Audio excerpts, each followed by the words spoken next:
that we can use for student and teacher collaboration. So what are some of these tools and how can we use them? And also, we're going to talk about quite a few tools today that you probably already know about, or that maybe you already use, but maybe you're not using them in a way that's super collaborative, or you're not using all of the functions. So I'm going to show you lots of activities that we can use with some of the tools that you may already feel comfortable with, and how we can use them to make classes more collaborative. Okay. So first, I want to hear from you. So you can write this in the chat, because this isn't a question. You can write it in the chat. So what are some challenges that you have had in getting students to collaborate in the online classroom? So challenges you have had. I'll give you 30 seconds to write in the chat, just so that I can take into account your experiences as we talk about this. Okay, so large numbers, Mohammed says. Okay, I'll give everybody else a couple seconds. Okay. So issues with connectivity, or maybe with not being able to use certain tools, or not having a lot of access to a device, maybe, Eduardo says. Okay, keeping them motivated, breakout rooms, having issues with some technology, so they don't want to turn their cameras on. Yep. So, okay. Instructions. Okay, so it looks like we have a couple different issues, maybe some technical issues, some motivation issues, and getting students to collaborate. And I think the camera off, I think, is probably the controversy of the year when it comes to teaching. Should we have them get their cameras on? And then there's the internet issues. So there's lots of challenges that we might face in the online classroom. So today the idea is to see how can we get students to be the stars of the show, to be the stars of the class, and so that they're collaborating with each other and we are kind of monitoring and watching all of it happen.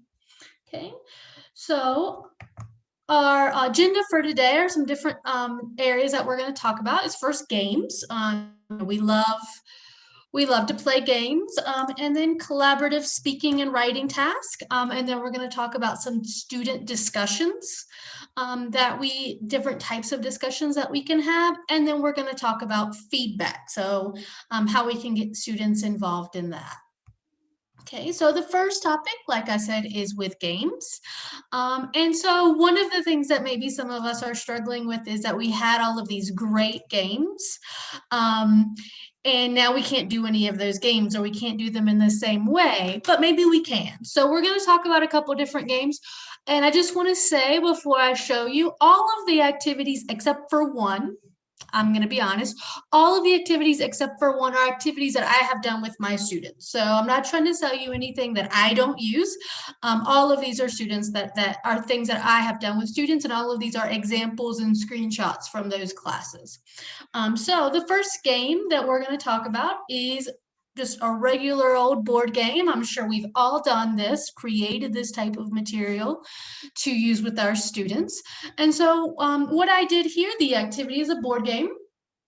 And as you can see here, we were working on the passive review and modals with passive. An exciting grammar topic. And so our focus was grammar, and the tool here is Jamboard.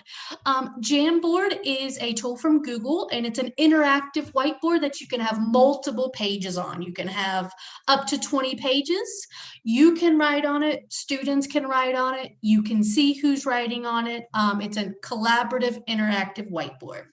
And so what I did here was I Googled, or I searched on the internet for a blank game board, and then I wrote in little sentences in the active voice, so that students during the game could convert them, change them to the passive voice. And so what you see here, you see this student's name was Yadira, and I had another student who was named Ami, and they used little Post-it notes within the Jamboard in order to move their little, to move from space to space. So instead of having a game marker, they moved their little, their name from space to space, and they used their phones to have the dice to roll to know how many spaces that they could go forward. So here, what you can see here is they were playing and the students had to rewrite this sentence in white that's on the game board. They had to rewrite it using one of the little Post-it notes so that it was in the passive voice. In this for this particular group, I think there were 20 or 25 students. And so I had one game board for each group. So at this point, I think I had 5 or 6 different game boards. And what I could do was, while students were playing in their breakout rooms, I could monitor what was happening by just flipping through my Jamboard. Okay, how is group 1 doing? How is group 3 doing? And kind of seeing, and then going in and out of the Jamboard, or going in and out of the breakout rooms, just when they needed my help, or just to kind of see how the dynamic of the game was going. So this activity was just a board game, and the focus was grammar, and Jamboard was the tool that I used. Okay.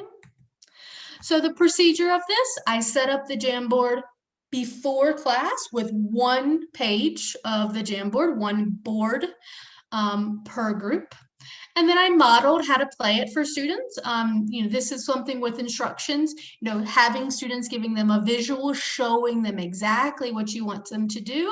And then I set up the breakout rooms and I told students, you're in group 1, you're in group 2, so that they would know which page of the Jamboard to go to. And then I could monitor the student activity using the Jamboard. I could go through and kind of see how they're doing and see who needs help, or see, just to go in and see what is happening in each breakout room based on what's happening on the Jamboard.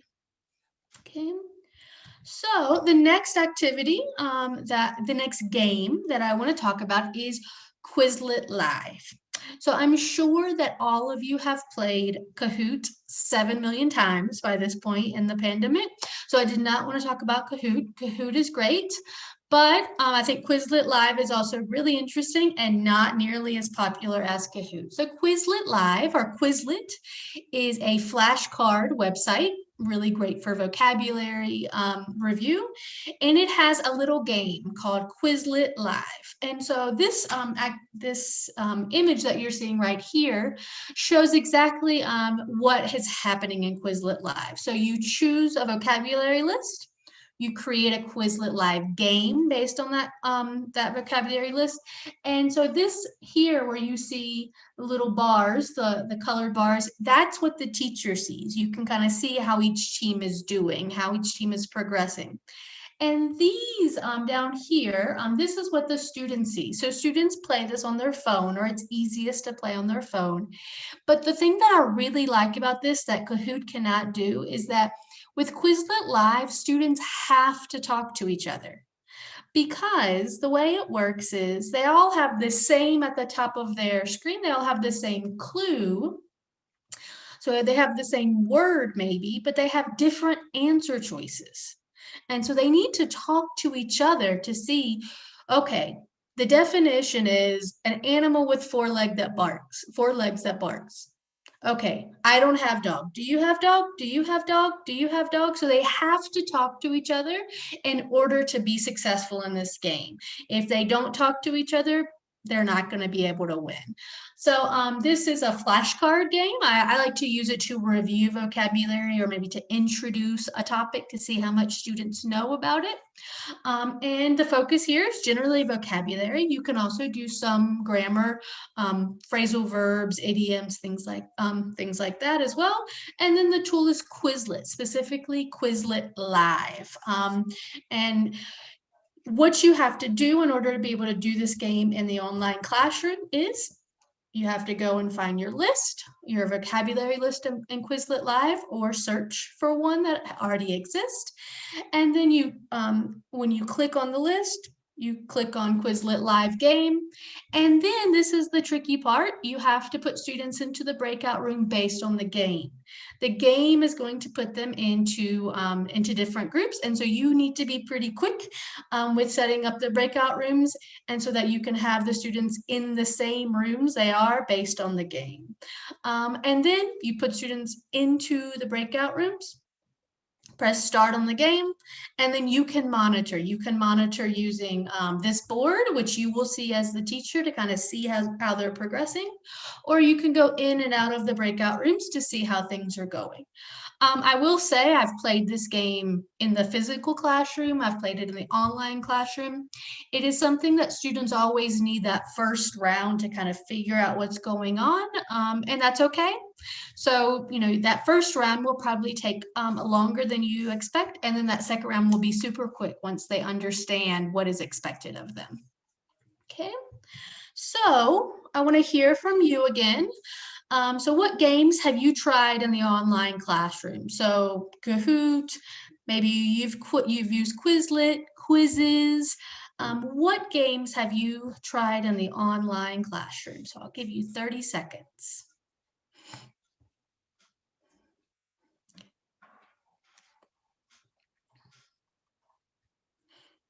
Okay, Quizlet, Kahoot, good. Nearpod is great.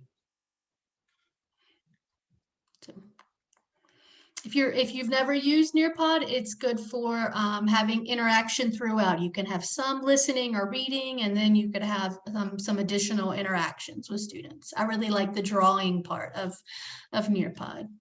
WordWall, okay.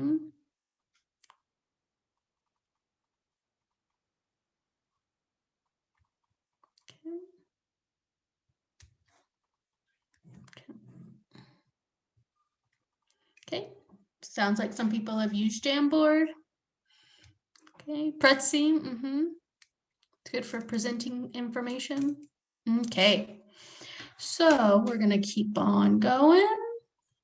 Yeah, of course, Kahoot. I think everybody who teaches anything has played Kahoot many, many times. We are all maybe tired of the music. Okay, so the next topic we're going to talk about is collaborative speaking and writing, so collaborative productive skills specifically. So here we're going to look at different tools and also different activities where students are having to communicate with each other in order to be successful in an activity, or they're having to use the language, the text, the speech from one of their other students in order to complete an activity. Okay. So before I talk about the activities, I want to just very briefly differentiate between synchronous and asynchronous learning. I'm sure that most of you are already aware of this, but I just want to make sure we're all on the same page. So synchronous learning is happening in the moment in real time, just like right now you guys are somewhere in Saudi Arabia, in San Luis Potosi, somewhere in Mexico, in front of your computer, your iPad, your phone, watching this, right? We're all in the same place in the same Zoom session, right? So this is a synchronous session. If you have synchronous sessions, so you have a particular class time with your students, then that's a synchronous session. So there's also asynchronous learning or asynchronous modes of learning. And so that would be where students can learn on their own time. So they can go into the platform, they can, if maybe they respond to a WhatsApp message, they send you an email. So this generally is something that happens on their time. It's not something that happens in the moment with everybody in the same space and at the same time. And so the reason that I wanted to mention this is because some of the activities I'm going to talk about in terms of collaborative writing and speaking could be done either way. Some of them are very synchronous and some of them are very asynchronous, and some of them could be mixed depending on what type of context you have. So for example, for myself lately, I've been teaching a lot of classes where I'm not giving homework. There's no synchronous work, or there's very little synchronous work. And so most of the type of activities I've been doing lately is synchronous because I'm teaching adults and giving homework can be difficult. But if you're teaching in a school setting, you might be also having the ability to leave asynchronous work or using flipped classroom or something of that nature. So that's why I wanted to mention that some of these activities could be done in both ways or a combination of those ways. Okay. So the first one is with Jamboard, which we've already seen before. And this activity is a KWL, so a know, want to know, or learned chart, or a graphic organizer. And so just to give you a little bit of background, what I did in this class was this graphic organizer was a pre-listening activity. So we were going to watch a video about Van Gogh's Starry Night. It was looking at the different parts of the painting and talked a little bit about Van Gogh's life. And so before that, instead of me giving them questions to consider, instead of me telling them a little bit about Starry Night, what I did was I had a KWL chart that I set up on Jamboard. And so before the class, I set it up. And then before the listening, what we did was they wrote down things that they knew, the things that they already knew about Starry Night. So they knew that it was painted by Van Gogh. It's in the Museum of Modern Art. Somebody knew when it was painted, or they thought they did. It's one of the most famous paintings in the world. So these are all things that students wrote that they knew about this. And then I also had them write before we listened what they wanted to know about the painting or about Van Gogh. And so they wanted to know the meaning behind it, why he always used the same technique, how long it took him to paint it, the significance, what inspired him. So these were the students' questions. So all of them were working together. Not all of them wrote on the Jamboard. There were more students than you can see contributions, but several students were writing on the Jamboard. Some felt more comfortable writing in the chat, and that's okay. And so now when we're going to do the listening, students have generated their own listening questions, right? And they're more likely to be interested in finding out about something they want to know instead of something I want them to learn about, right? So I told them that they should listen, they should pick one or two of these questions and listen and focus on that as they listen to or watch the video. And then after we watch the video, they wrote down things that they had learned about it. So these were things that they had learned based on the questions they answered, or some of them, I think they were just simply facts that they learned that were very surprising to them. So it stood out as they were listening. So for example, my students were very surprised to learn that Van Gogh was a devout Christian and that he was living in France. They didn't know that. So this is it's a collaborative experience. Students are working in the same physical space, we can say, on the Jamboard, and they can see each other's ideas and they can get inspired. They can start to wonder and question, well, what did inspire Van Gogh to paint this, right? So this is collaborative, engaging. They're setting the tone. They're deciding what they want to listen for. Okay. So as I said, what I did before class was I set up the graphic organizer, just the three columns with the headings, and then I shared the Jamboard with the students via the chat. I put the link in the chat, and then I had students contribute to the Jamboard at different points during that listening activity. Okay. The next activity is a peer editing activity. And so what you see here was students wrote a restaurant review. We were looking at the passive voice, and they were going to write a review of a restaurant in Querétaro. And so here, what the students did was the original students, so every student in the class, I think this was again a class of about 20 or so students, they wrote their review. That's what the blue boxes, the original author, and then this is the original review. And then once students had completed that, I assigned their review to another student in the class. And so what this student did was review. They read the original review and they made some corrections to it. So that's what you see in orange here was the second person. And so this was a peer editing activity. The focus is on writing, and this was all in Google Docs. So I had one long Google Doc 4 students, and all of the students, as well as myself, we were all on the Google Doc together at the same time while the students were editing each other's work. So they, this was the final product, and here is another view of what it looked like. And so here you have the original again, and here the student used comments in order to first correct it. They pointed out some areas of that there were some mistakes, and then they rewrote it. I asked the students to rewrite the review and then add one more sentence with another passive voice, just to give them another challenge. Okay, so here was, again, one long Google Doc that everybody was working in. So my procedure was I set up a shared document before class, and I created one box or one table for each student. So I set that up beforehand. I made sure I had enough boxes so that each student already had a place to go to. I had students write their name, so they wrote their name where it said author. And then after they wrote their text, I assigned them. I said, okay, you are going to go and review this person, and this person, so they could go find the text they were going to review quite easily. And then what I could do was I could monitor what was happening in the Google Doc. If somebody was having trouble, I could maybe point out some mistakes to help them get started. I could suggest vocabulary that they might need. And I could just generally see the progress, who was already finished, who was almost finished, who did I need to reach out to in the chat to kind of see what was going on. I could see all of that based on the activity that was happening in the Google Doc, who was actually doing things in the Google Doc. Okay. So the next activity is, I called it a virtual art gallery.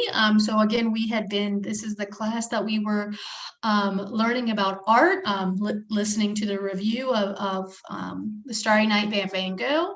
And what we did in the next class after that was I created a Google presentation, and there was one slide for each student.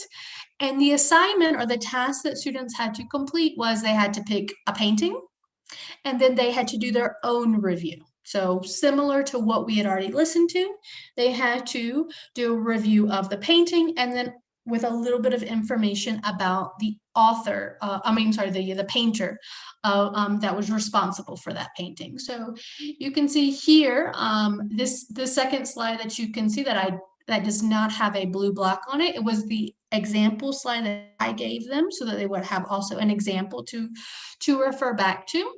So we have all of the students again working in the same space, in the same Google Slides presentation, each of them on their own slide.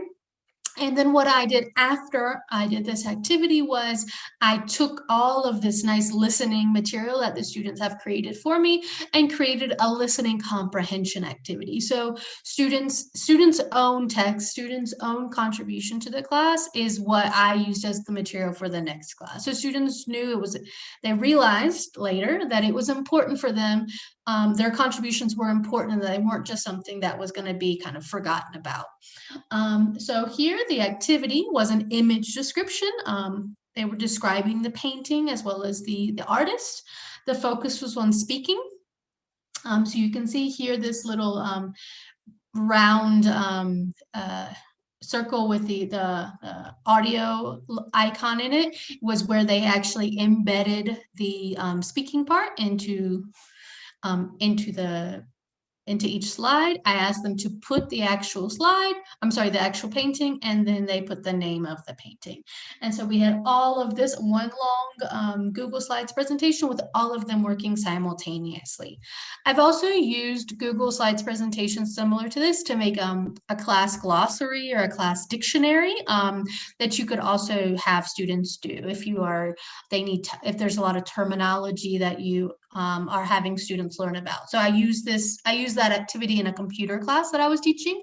So I had students, they were assigned a particular part of the computer and to look up and define. And so at the end, we had created a class glossary or a class dictionary.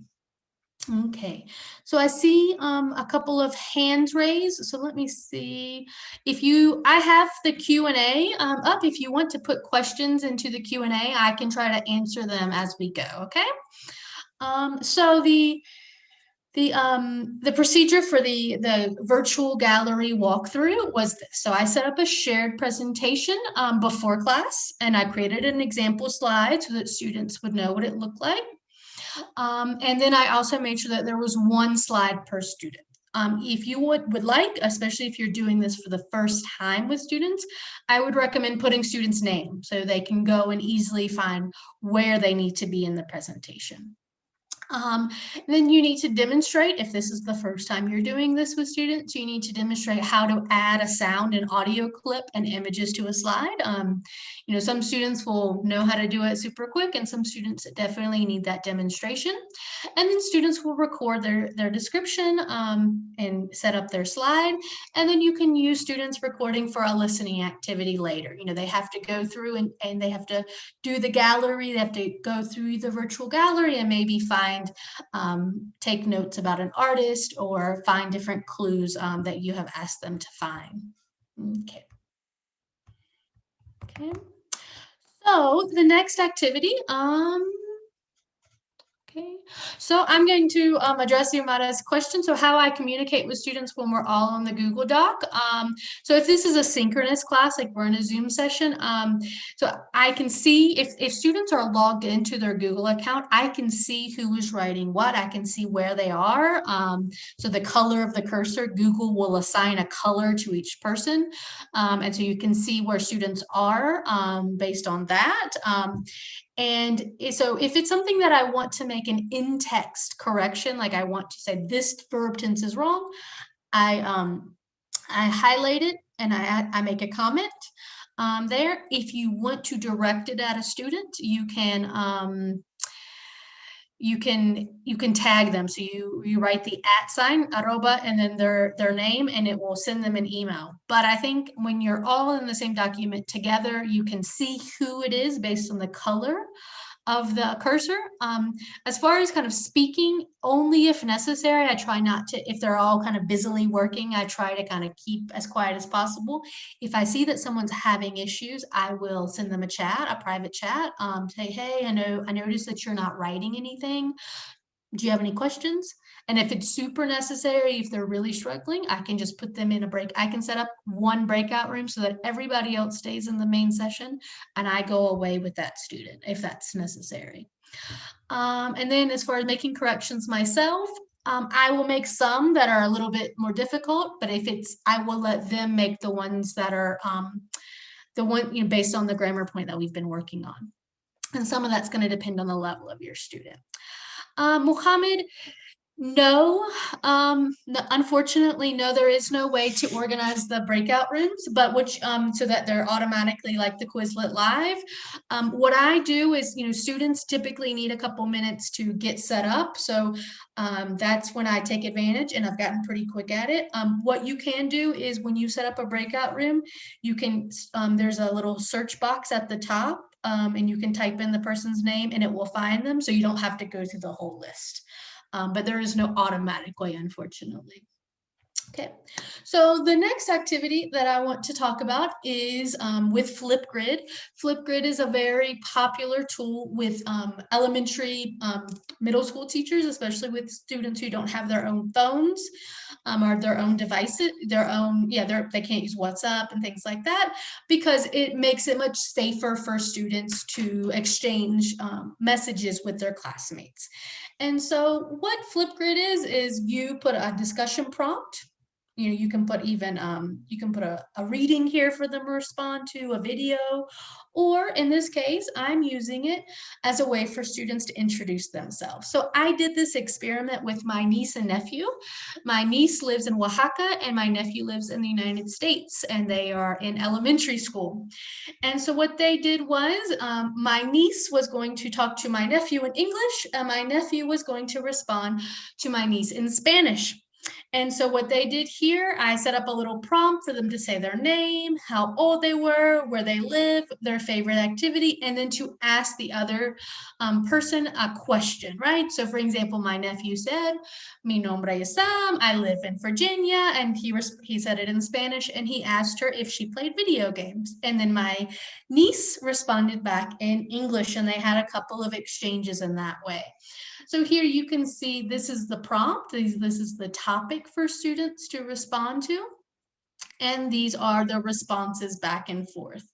And you can see how many times a video has been watched. You can set things like how long their video should last, 30 seconds, 15 seconds. And so students can respond to each other here. They can even add stickers, they can add emojis. So it's very attractive for students, but it's a safe way for students to be able to respond to each other using video that is not on social media or something like that. So I use this for introductions. The focus here is speaking, and the tool is Flipgrid. Flipgrid. Okay. So here what the procedure is to write the speaking prompt, and then you can include an example video, especially for introductions. You can introduce yourself to your students. You have students record their responses and then respond to each other, and then you could incorporate that topic into the class. So they all know each other, or they've all discussed a topic, and bring in maybe that into class to kind of make that connection between the asynchronous and the synchronous. Okay. So here is another example. This is an example of an asynchronous writing activity. So it's one that you would do over the span of a couple of days. And so this is using Moodle. So this is not Google. I wanted to have a couple of non-Google examples. And so here what it is, so maybe you have heard of the activity of story chains. So a student writes a line, passes the paper to another student, they write the next line in the story, and then they pass it. This is the virtual version of that. So what I did was I asked students to write a story using 2 words from our class dictionary. And so what they did, a student came on, they wrote the first line, another student logged on, they wrote the second line, another student came on, they wrote the third line. So over 3 or 4 days, we had this whole long asynchronous story that started off from the one line I gave students. So they all went, and it was really interesting to watch it develop, because they were trying to use academic vocabulary from our class dictionary, but to create a story. So it was quite an interesting development over a span of a couple of days. Okay. Another example of using a discussion forum, and this is from Google. This is not my activity, but I have not used Google Discussions in a while because I'm not using Google Classroom right now as a learning management system, but I really liked this question when I was looking for examples. So this would be a way of using Google Classroom, questions in Google Classroom to do a forum. So here the activity was a debate. And then the focus is on writing as well as listening. And then it's a forum, and Google Classroom is the tool. So here the teacher asked the students if tolerance can be taught, and they had to listen to a story, and they had to respond, and then they had to respond to a classmate. And I think that requirement is key to making discussion forums something where students are collaborating and are engaged. Because if students just think they have to go on to complete the assignment and post and that's it, then it's not very engaging or collaborative. But if you have 2 deadlines, so on Monday you have to post your initial response to the question, and then on Wednesday you need to respond to at least 2 of your classmates. And what this does, it gives some space for reflection. So students go on, they post their response, they have a couple of days where maybe things are going on in their mind, and then they come back and they see what someone else has written, and they have to respond to that as well. So it's key to have kind of 2 staggered or 2 different dates for students to write and then respond. Okay. Okay, so the procedure here is to write the instructions on the topic and post them on your learning management system. So many learning management systems, Blackboard, Google, Moodle, many of them have a forum function. They have a way to do this. So you would write the instructions on the topic and post them, and then include a due date and a requirement to respond to a classmate, and then have students write their responses. You as the teacher can also be there so that they know that you are involved, maybe praising, asking additional questions, kind of to push the conversation along. And then again, incorporate the forum discussion in class as much as possible so that students see what they're doing outside of the synchronous session is also important to being successful in the synchronous session. Okay. Okay, so this activity, I wanted to include, again, another example of non-Google. This is with Padlet, and this would be having students create a collaborative writing activity of a biography. So you could do this both synchronously and asynchronously, a combination, maybe having students start this type of activity in class and then continuing it outside of class. So what you see here is students have created a timeline. So one of the templates in Padlet is to create a timeline. And so here the students would choose a famous person or a historical event to research, and then they would create different entries on the timeline as part of that. So the thing that I really like about Padlet that Google Jamboard doesn't have, for example, is that you can use different types of media. So students can do a writing, they could make a video, they could do an audio clip, and all of that would work. And so it's also good to be as flexible as possible as students when it comes to this type of thing. You know, one student might want to draw something and then narrate it. One student might be better with just recording it. So having some freedom also helps students to feel more autonomous in their learning. So this would be a biography activity, and it's writing as well as speaking, depending on how students choose to participate in the activity, and the tool is Padlet. Okay, so the procedure is to set up the Padlet, or you can allow students to do it. You know, if you are using a free Padlet, there are limits on how many Padlets you can have. So you could have students create it and just share the link with you and their group members. And then students are going to decide on who or what they want to research. And then students can divide the events of the person's life, and then each person can contribute, right? And then again, you can use their timelines or biographies later, right, to have students learn about other people or as a reading or as a listening activity. So it's always good as much as possible to use students' own material to recycle it for other types of activities. Okay, so I have talked enough for right now. So I want to hear from you. Which of these activities that we talked about, the different, so the KWL chart, the Google Doc review, all of these activities, which of these would work in your context, and what modifications would you need to do to make it work? So how would you modify these activities to make them work for you? So I'll give you 30 seconds.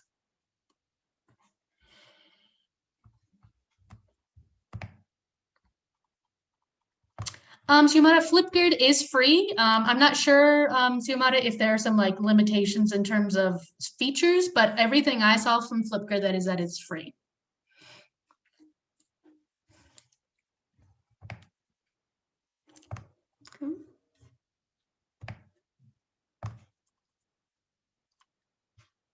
Okay. In small groups. Yep.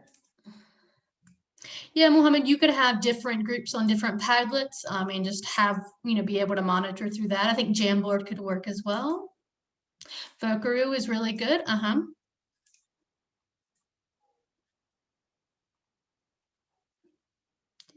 Yeah, I think Jamboard is really great for brainstorming as well and writing short text, right? Okay. So we're going to go ahead and look at a few more activities. Okay, so I wanted to talk about student discussions because I think we do student discussions in the English language classroom, but sometimes it can get a little bit, the same, in that, we ask students just to discuss a topic. And there are some other dynamics that we can use to challenge students in different ways, right? So the first one that I want to talk about is the fishbowl discussion. And I've used this quite a lot lately, and I think students are enjoying it, and I'm definitely enjoying it. And a fishbowl discussion is where you split students into different groups depending on the size of your class. But in each group of students that are going to work together, half of them are outside of the fishbowl and they will just listen. They will listen and take notes of what is happening in the discussion. The other half of the students are inside the fishbowl, so they are going to talk. They're going to talk about the topic that you give them. Okay, so again, we have one group that's divided into two: the people who are going to listen and take notes, and the people who are going to talk.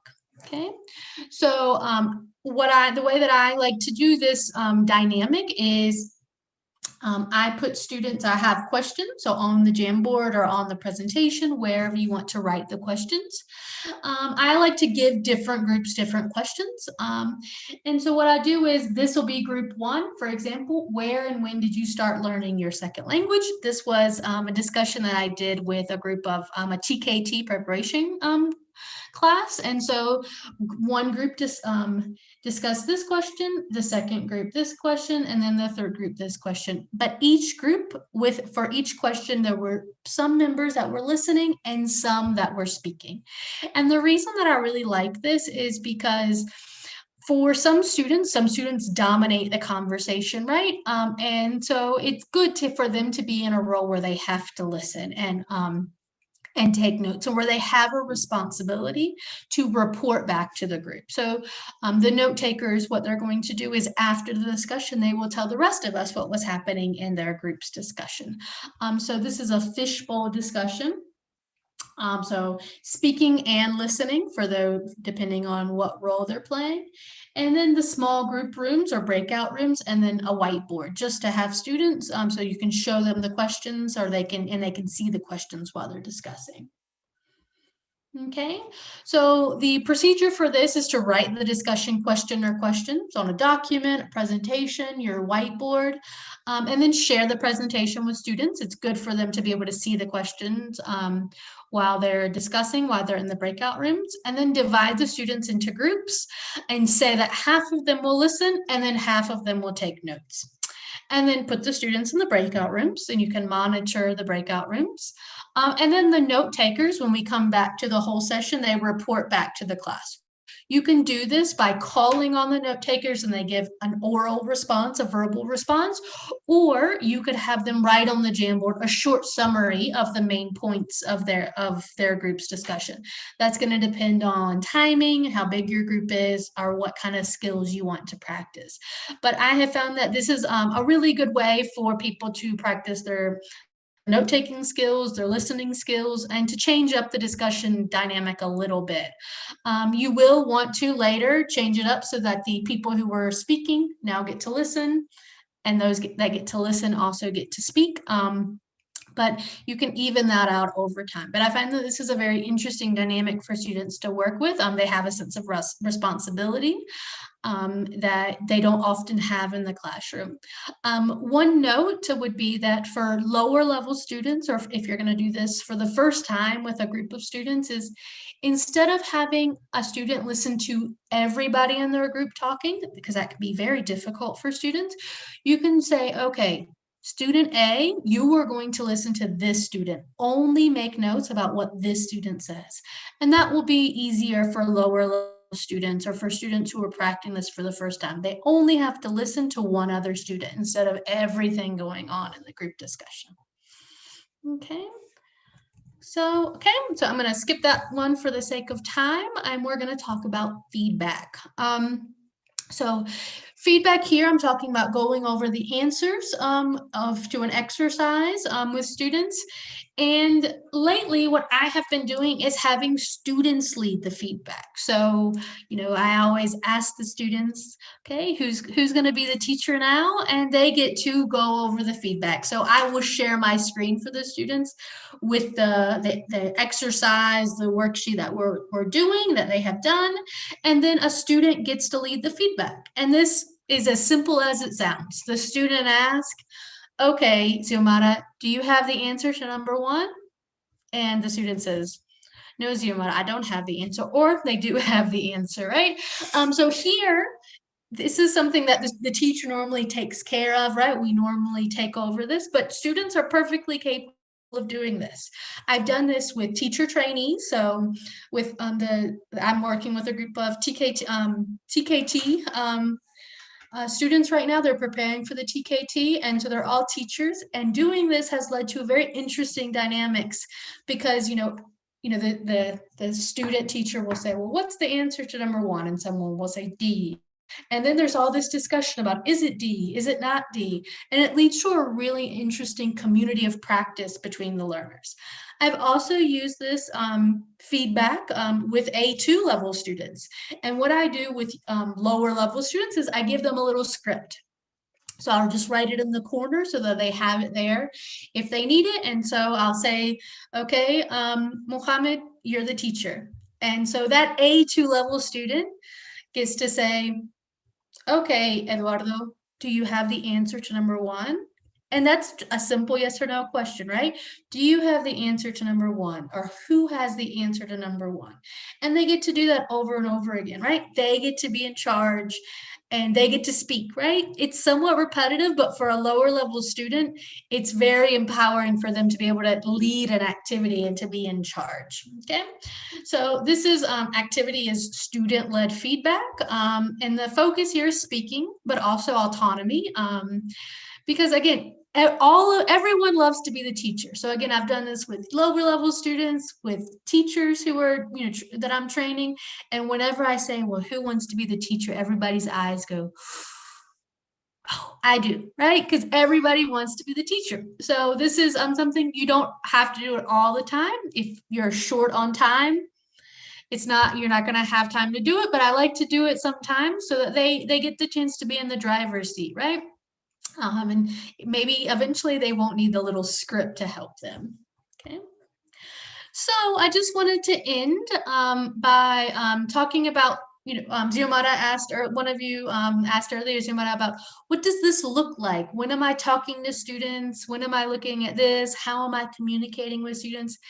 And it's a really good question because if you want to do these types of activities of having students collaborate, having students in breakout rooms and writing on the Jamboard, it does take a lot of coordination, just like in the classroom, right? So it's less work in some ways for the teacher to be in front of the classroom talking than it is to allow the students to be in groups.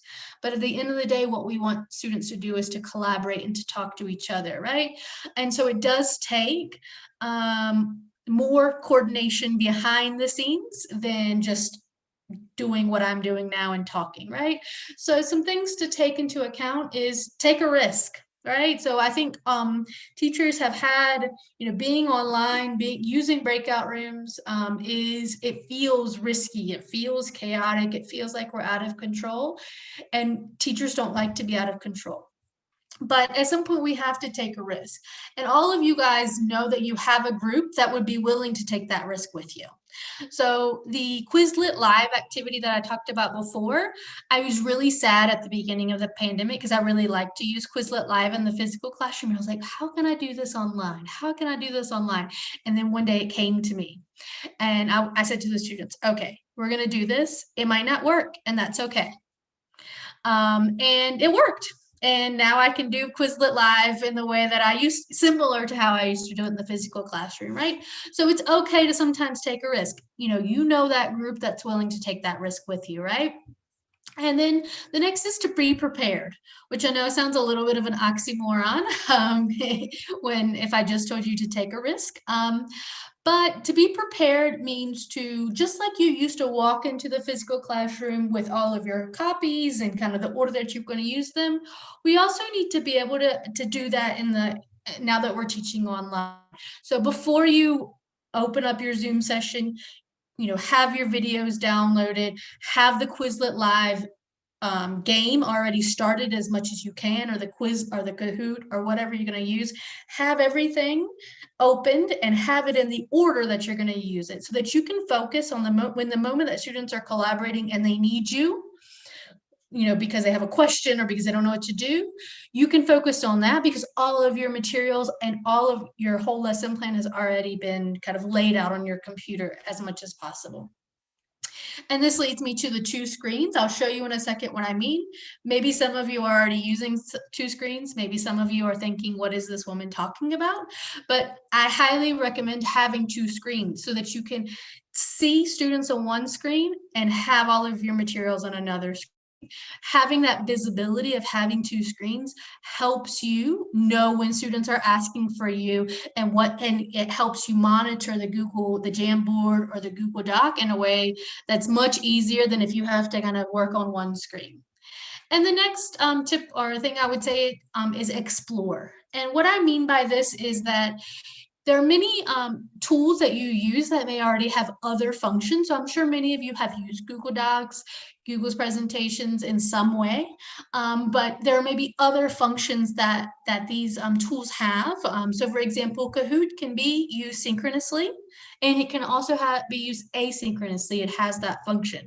And so just always be exploring the tools that you already feel comfortable with and that your students already feel comfortable with, so that you can you push what those tools can do for you, because it's much easier to do something new with an old tool than to learn how to use a completely new tool, or to teach your students how to use a completely new tool. So explore and pushing the functionality of tools is a good way to build in collaboration and to push what you can do in the classroom. Okay, so just to see you see what I mean by 2 screens. This is my workspace. It doesn't have to be your workspace, but this is what works for me. So here this is where I set up on the big screen that you see on the left is just an external monitor. And this is where I set up all of my materials, videos. I put them in the order that I'm going to use them during my class. And this right here is where I have my students' faces. So anybody who does have their computers on, I can see them and I can say, oh, it looks like you have, I really like your shirt, or you got a new plant, or your cat is really pretty. I can see them. I can, as much as possible, they are here in front of me and they know that I'm talking to them. And so this is what I mean by having 2 screens. It's really, really helpful. And to be honest, I don't know what I would do if I didn't have my second screen. I find it very difficult to work without it. So having the 2 screens, I think, is very helpful if you are going to spend 5 or 6, 7 days a week working and collaborating with students. Okay. So that is it for me. So the last thing is, so I want to hear from you again. You can also start to put on your final questions into the Q&A. So what tool or activity do you want to try to get your students to collaborate? So it could be one of the activities here. It could be a tool that I mentioned, but which one do you want to try? Okay, and do you want me to stop sharing my screen, Orlando? Thank you very much for that. Thank you, Heather. Yes, I think, could you, awesome, fantastic, because I'm going to move on to give them a big announcement, but remember, guys, that Heather is still going to stay here for a couple of minutes just to answer some questions. I can see people are posting questions to the Q&A, so keep posting your questions. Heather is going to read your questions online and answer them, in a second live online. So, if you've got any questions, just keep posting. And in the meantime, so thank you so much for that, Heather. And in the meantime, while Heather goes to your questions, to answer those, and to come back rather to read them and then come up with questions and then come back to us with the answers. I wanted to give you a big announcement, right? And this is going to, this is going to make some people combust, I think, immediately. We have a big announcement, and this is something that we would love. We would love to make you be part of. This year has been, well, sorry, last year, and also, you know, the first part of this year, right, has also been, I think, a year of change, or a year of innovation, and um, a year of change, innovation, challenge, a year of many things, right?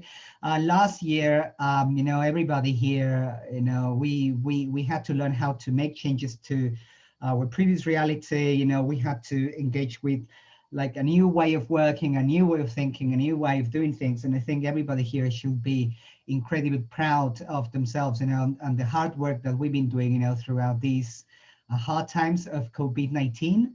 Um, I guess the buzzword, you know, the word that, you know, keeps coming back, you know, to us, you know, every single time that we see people, you know, achieving their goals, and when we see people, you know, reinventing themselves, and coping, you know, simply coping, you know, with this situation, with this current circumstances, is innovation, you know, and change and opportunity, right? Like those are the three words that keep coming back to us. And save the date, because next March 18th, 5 p.m., we are going to be running an incredibly amazing event online, and we're going to have this amazing speaker, sorry, joining us for this massive event that we are planning to that we're planning to run, and that we would love if you could join us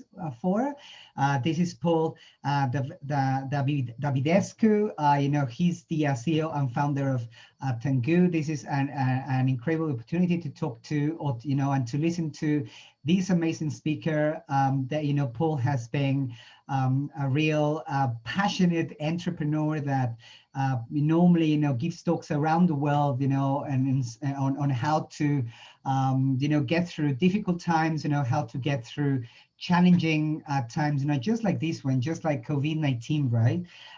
You know, he's been part of Tech Talks before. If you're a fan of TED Talks, you know, he's also given some talks on TED Talks, the food education Tech Talks, also the Pecha Kucha talk back in 2017, and you know, he's incredibly passionate about simply, you know, helping people go through rough times, inspiring people, and simply, you know, helping people reach you know, their goals, and making you know, I think making the best of a crisis, and you know, really trying to improve themselves, right? So we're incredibly happy to bring the speakers to us, you know, and to you, the International House University community. We're going to be launching this event. We're going to be running the event, sorry, as part of a massive surprise launch. I'm not going to tell you about that just yet. If you want to know more about that, come March the 18th, that's just a month from now. It's going to be 5 p.m. How you can join? Well, we're going to be sending online invitations to people, and then you'll be able to join us live from the comfort of your house to this incredibly amazing event, right? So save the date, and we'll see you March the 18th, okay?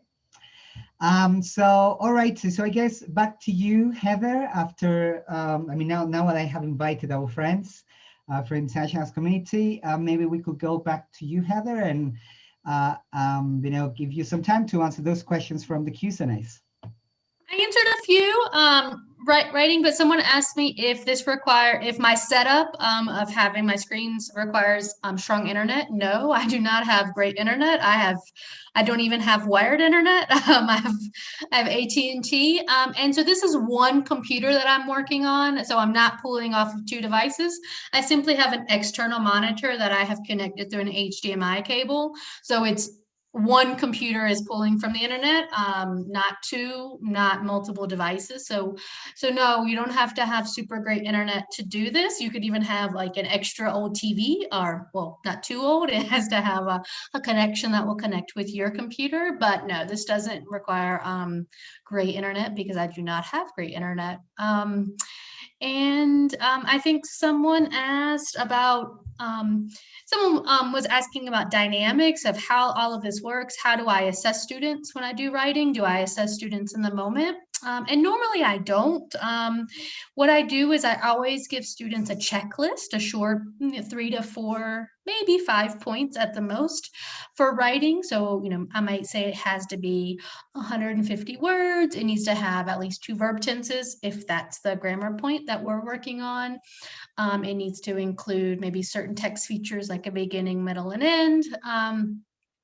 And so students can use that for self-assessment while they're writing, and I can refer to it while they're writing and say, hey, your writing looks really good, but don't forget, this point about 2 verb tenses, and they can use that to improve their own writing. And then I also use that to assess them later. I don't assess grade in the moment. I do grade later, but I use it as a way to help them to assess their own writing and to assess each other's writing as well if they're doing peer editing.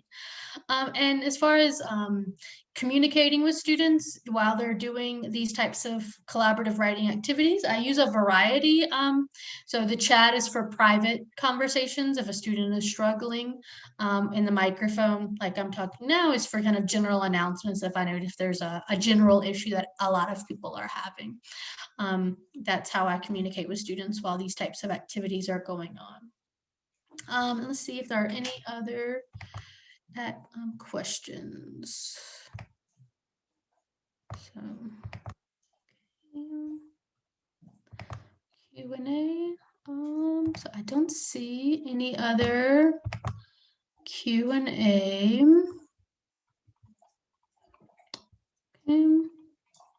Okay. So if there are any other questions, you guys can feel free to put them, and I will answer them as they come up. Fantastic. So thank you for that, Heather.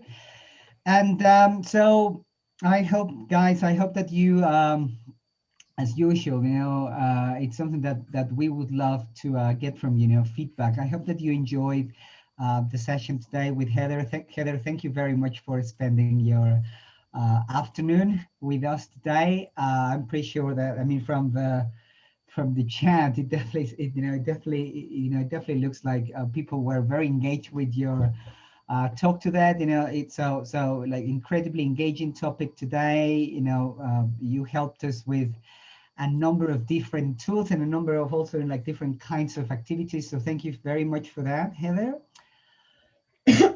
And guys, so remember that we're running this webinar so that you can get you can get some ideas, for the different things that you're doing, in your classrooms, the different things that you train out with your learners.